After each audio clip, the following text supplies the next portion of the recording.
xafladun oo yahay titolka dhaariyey golaha wakiilada Barlamanka lamaad ee dowlad goboleedka Soomaaliyeed ee Koonfur Galbeed oo maalintii Khamiista ahayd iyo ka dhawaaqeen guddiga farsamada madax banaan ee hawlowka Barlamanka lamaad ee Koonfur Galbeed iyo dhaarintii ogeeka ku qabsoontay magaalada Baydhabo ee xarunta gobolka Baay.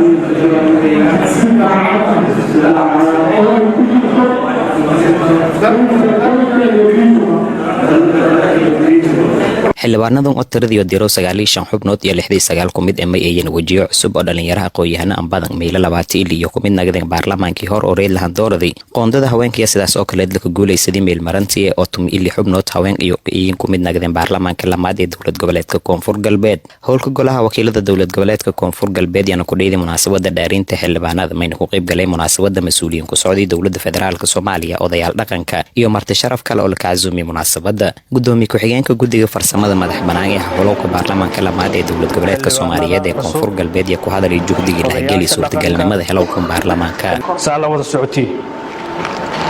mid kale oo jirta in la wadaagayo waxay tahay run ahaantii waxa sharaf weyn inoo ah annaga dhammaanteen annagoo isku duuban odayaashii dhaqanka siyaasiyiintii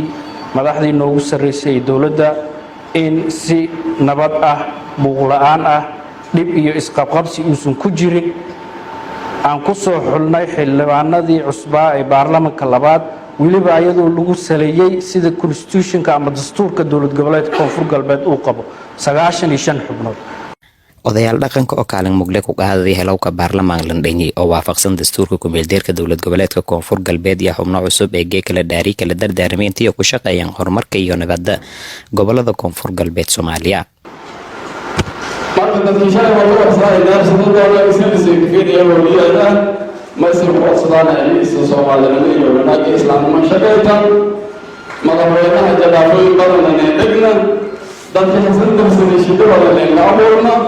baadiyada dadkii ma shaqeeytaan markii ay soo baxeen loo baahan yahay Soomaaliya waxay firaan nima dooratay inama dukumaanta ugu dambeysay marka waxa loo baahan yahay iraada waliyo xildhibaanada oo kale odayaasha wuxuu dhageysanayna ahaan odayaasha inaad ka waxay ayaan muhiimad kale loo baahan yahay.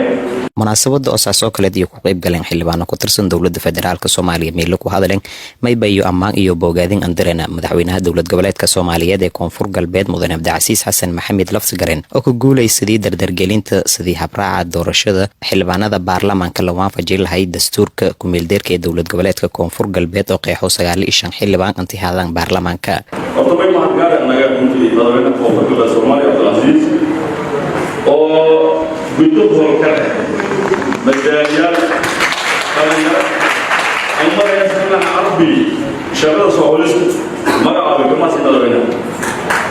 ما كلام دلوينا مهنا غير مدير أفريقيا مالو عملي داف المروي باي